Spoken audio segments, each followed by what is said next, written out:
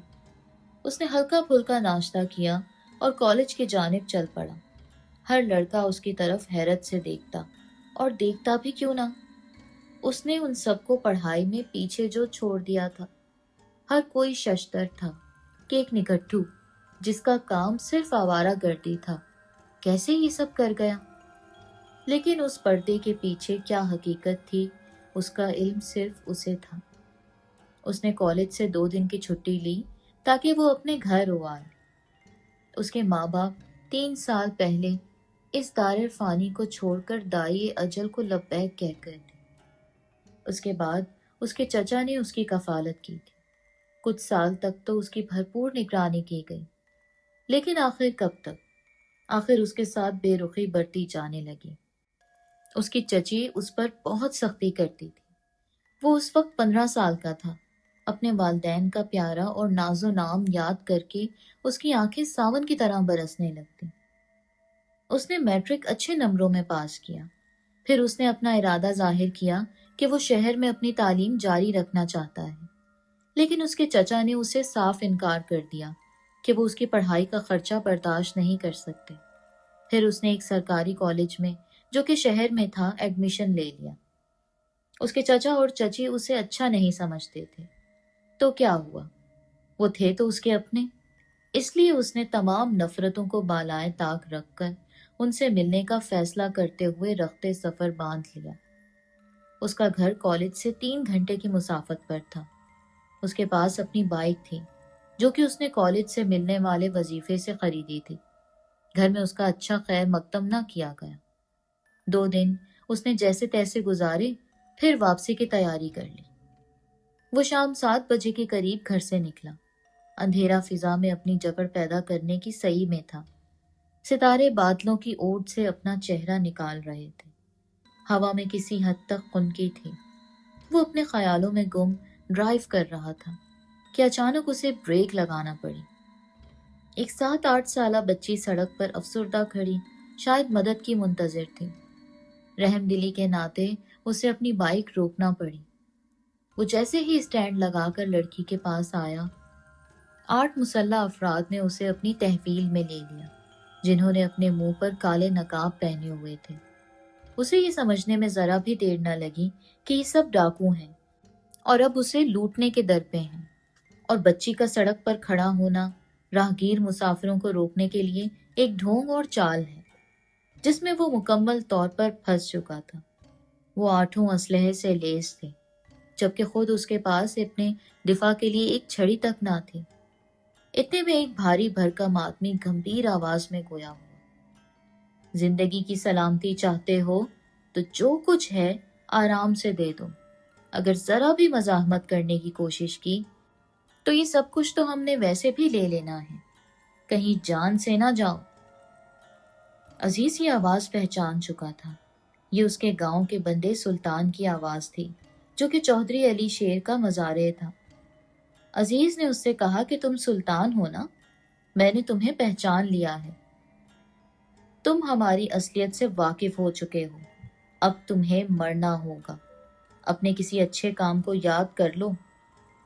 اور یہ کہتے ہوئے اس نے بندوق کا رخ عزیز کی طرف کر دیا۔ موت کے خوف سے اس نے اپنی آنکھیں بند کر لیں، لیکن ایک دردناک چیخ سن کر اس نے اپنی آنکھیں کھول دیں۔ سامنے کا منظر دیکھ کر وہ حیرت سے 2 قدم پیچھے ہٹ گیا۔ پورا گروہ خون میں لت پت اوندھے منہ پڑا تھا۔ ان کے اس بھیانک انجام سے وہ خود بھی لرز گیا۔ سامنے وہ محجبیں ایک ادائے قیامت کے ساتھ مسکرائے جا رہی تھی۔ یقیناً یہ کارنامہ بھی اسی کا مرہون منت تھا۔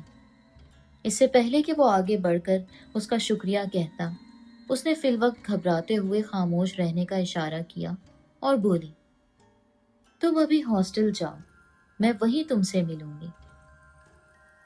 عزیز انگبین کے لہجے سے بہت حیران ہوا، کیونکہ اس کا لہجہ تحکمانہ تھا۔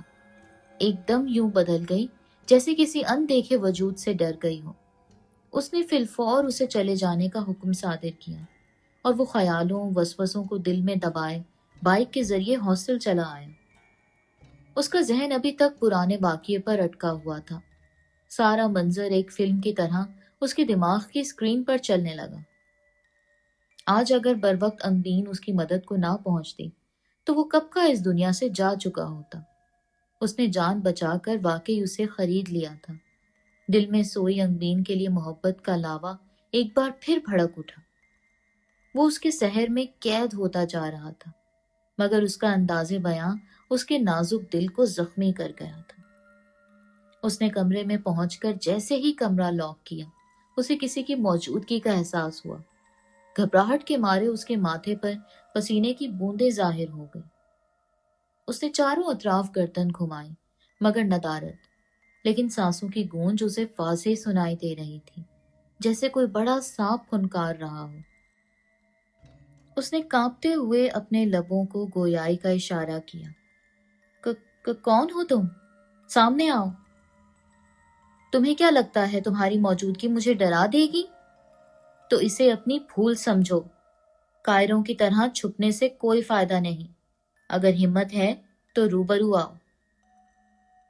پھر اچانک کمرے میں سنہری مائل دھواں پھیل گیا، جس نے ہر چیز کو اپنی لپیٹ میں لے لیا۔ اسے سانس لینے میں دشواری ہونے لگی تو اس نے رومال اپنی ناک اور منہ پر رکھا، جس سے اسے کافی افاقہ ملا۔ دھواں چھٹا تو اس کی روح لرز گئی۔ ایک بہت بڑا سانپ جس نے کمرے کا احاطہ کر لیا تھا، اس کے سامنے پھن پھیلائے ظاہر ہو گیا اور قہر آلود نظروں سے گھورنے لگا۔ اس کی جسامت عام سانپوں سے بہت بڑی تھی۔ اب عزیز پر کاٹو تو لہو نہیں والی مثال صادق آ رہی تھی۔ استحی کی لمبی زبان مسلسل حرکت میں تھی، جیسے اپنے شکار کو دبوچنے والی ہو۔ سانپ نے پلٹی کھائی۔ حیرت کا ایک اور پہاڑ اس کا منتظر تھا۔ اب وہ ایک جن میں تبدیل ہو چکا تھا۔ اس کے سر پر 2 سینگ اور خوفناک چہرہ غصے سے تلملا رہا تھا۔ تمہیں نے میرے بھائی کو موت کا ذائقہ چکھایا تھا نا؟ تم یہ سمجھ بیٹھے کہ اس کا کوئی والی وارث نہیں؟ تم خود کو خوش قسمت سمجھو کہ میں اس وقت کوکاف میں ایک ضروری چلے میں مشغول تھا، جسے تکمیل سے پہلے چھوڑنا ناممکن تھا، ورنہ میں بھی بھسم ہو جاتا۔ پھر جب میں نے وہاں سے فراغت کی چادر لپیٹی تو معلوم ہوا کہ ایک آدم ذات نے میرے بھائی کو مار ڈالا ہے۔ میں اسی دن سے تمہاری تلاش میں سرگرداں رہا، لیکن رسائی ممکن نہ ہو سکی۔ پھر اپنے علم کو کام میں لاتے ہوئے یہ معلوم کر لیا کہ تم نے وہ سب ایک ناگن کے لیے کیا تھا جو اب تمہارے پیار میں غرق ہے۔ اسے میں نے تم تک پہنچنے کی سیڑھی بنایا اور تمہارا پیچھا کرتے کرتے آخر تمہیں پا لیا۔ اس وقت جب تم ڈاکوؤں کی ادھری ہوئی لاشوں کے پاس کھڑے تھے، میں نے تمہیں پکڑنا چاہا، مگر اس ناگن نے میری موجودگی کو محسوس کر لیا اور اسی وقت تمہیں بھگا دیا، اور یوں میرا وار خالی گیا۔ اب تم میری دسترس میں ہو، کوئی بھی تمہاری مدد کو نہیں پہنچ سکتا۔ میں تمہیں کوکاف لے جاؤں گا، پھر عمر بھر کی غلامی اور میرا قہر ہمیشہ کے لیے تمہارا مقدر بن جائے گا۔ وہاں ایسی سزائیں دوں گا کہ موت بھی تم سے بخشش مانگے گی۔ اس کی دھمکی آمیز الفاظ عزیز کے اعصاب اور دماغ پر ہتھوڑا بن کر برسنے اور گونجنے لگے۔ اسے اپنا دل ڈوبتا محسوس ہوا۔ اس کے پیر من بھر کے ہو گئے۔ وہ چاہ کر بھی بھاگ نہیں پا رہا تھا۔ اپنی اس قدر بے بسی پر اس کے آنسو چھلک آئے۔ وہ جن خطرناک ارادے لیے اس کی طرف بڑھنے لگا۔ اس سے پہلے کہ وہ موت کے جبڑوں میں آ کر اس کی خوراک بنتا، خلاف توقع انگبین ظاہر ہو گئی اور اس کے سامنے دیوار بن گئی۔ خود عزیز ایک طرف ہٹ گیا۔ دونوں خونی نظروں سے ایک دوسرے کو گھورنے لگے۔ کیوں بے موت مرنا چاہتی ہے؟ میرا بھائی بھی تیری وجہ سے مرا۔ تو زندہ اس لیے ہے کیونکہ تو ہمارے قبیلے کے سردار کی بیٹی ہے۔ تیری اسی خاندانی شرافت کی وجہ سے تیری غلطی سے درگزر کرتا ہوں، لیکن اس حقیر آدم ذات کو تو میں کسی صورت نہیں چھوڑوں گا۔ ایسی سوچ اپنے گھٹیا دماغ میں مت لا روشن، جبکہ میرے فانی جسم میں سانسوں کی ڈور قائم ہے۔ تو اس کا کچھ نہیں کر سکتا۔ اگر دوبارہ اس کی طرف غلط نظر بھی ڈالی تو اچھا نہیں ہوگا۔ انگبین کا پارا آسمان کو چھونے لگا۔ واہ واہ، کیا محبت ہے، کیا دیوانگی ہے، واہ مزہ آ گیا۔ روشل تنزل ہنسا۔ تیری طاقت کی حقیقت میرے سامنے چونٹی کی سی ہے۔ ویسے بھی تو ایک عورت ہے اور عورتیں کبھی مردوں پر حاوی نہیں ہوا کرتی۔ ان کے درمیان یہ تکرار طول پکڑتی گئی اور لڑائی کی صورت اختیار کر گئی جس میں برتری واقعی روشل کی تھی۔ رفتہ رفتہ امبین کی ہمت جواب دینے لگی اور وہ زخموں سے نڈھال ہو گئی۔ عزیز بت بنا کھڑا رہا۔ اس کی اتنی ہمت نہ ہوئی کہ وہ آگے بڑھ کر امبین کی کوئی مدد کرتا۔ آخر وہ گر گئی۔ روشل زہریلی مسکراہٹ لبوں پر سجائے اس کی طرف بڑھا اور بولا، میں جانتا ہوں کہ اس نے میرے ساتھ یہ لڑائی کی حماقت فقط تیری وجہ سے کی ہے۔ یہ کہہ کر وہ جن دھواں بن کر غائب ہو گیا۔ حواس بحال کر کے عزیز زمین پر گری انگبین کو اٹھانے لگا۔ اس کے چھوتے ہی انگبین نے اپنی آنکھیں کھول لی۔ عزیز، آج میں نے اپنا وعدہ پورا کیا۔ تم نے جو احسان مجھ پر کیا تھا، اس احساس کو میری محبت نے انجام پر پہنچا دیا۔ آج میں تمہاری باہوں میں، اپنے محبوب کی باہوں میں، زندگی کی آخری سانسیں لے رہی ہوں۔ میری محبت سچی تھی عزیز۔ دیکھو، ہمارا ملن زمین پر ممکن نہ ہوا، مگر یہ محبت کی معراج نہیں تو اور کیا ہے کہ میں تمہاری باہوں میں۔ یہ کہہ کر انگبین نے جان دے دی۔ عزیز کی آنکھوں سے اس نادیدہ محبت پر آنسو رواں تھے۔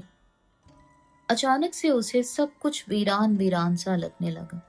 یوں محسوس ہوتا تھا جیسے سب کچھ ختم ہو چکا ہو اور بس جسم کے پنجرے سے انگبین کے ساتھ ہی روح پرواز کر گئی ہو۔ کچھ دیر بعد انگبین بھی دھوئیں میں تحلیل ہو گئی۔ وہ واپس بستر پر آ کر لیٹ گیا۔ اب عزیز کی وہ خدا کی طرف سے دی گئی غیبی امداد جو ہر پل اس کے ساتھ رہتی تھی، اس سے دور ہو چکی تھی۔ آنسوؤں سے جل تھل آنکھیں لیے جانے کب اس کی آنکھ لگ گئی۔ صبح صادق اس کی آنکھ کھلی تو اس نے وضو کر کے نماز پڑھی اور جب سلام پھیرا تو اسے محسوس ہوا جیسے کوئی چیز اس کے بستر پر چمک رہی تھی۔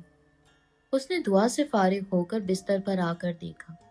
حیرت کے مارے اس کی زبان گم اور آنکھیں پھیل کر رہ گئی تھیں۔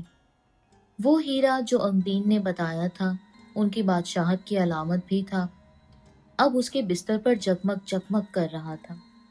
عزیز نے اس ہیرے کو ہاتھ میں لیا اور اپنی آنکھوں سے لگا لیا۔ اس کی انگبین اپنی اس نشانی کے ساتھ تھی۔ اس کے بعد کی داستان طویل ہے، مگر مختصراً کہانی یہ ہے کہ عزیز کے ہاتھ میں جس دن سے انگبین کی یہ نشانی آئی، ناکامی لفظ اس کی زندگی سے نکل گیا تھا۔ آج اس کی عمر 55 برس ہے، اس کے 5 بچے ہیں اور ایک خوبصورت بیوی ہے۔ اس کی خوشبختی کی علامت انگبین کا دیا گیا وہ تحفہ، وہ نشانی ہے جو وہ بہت حفاظت سے رکھتا ہے، اور آج بھی یہی محسوس ہوتا ہے کہ انگبین اس کے ساتھ ساتھ ہے۔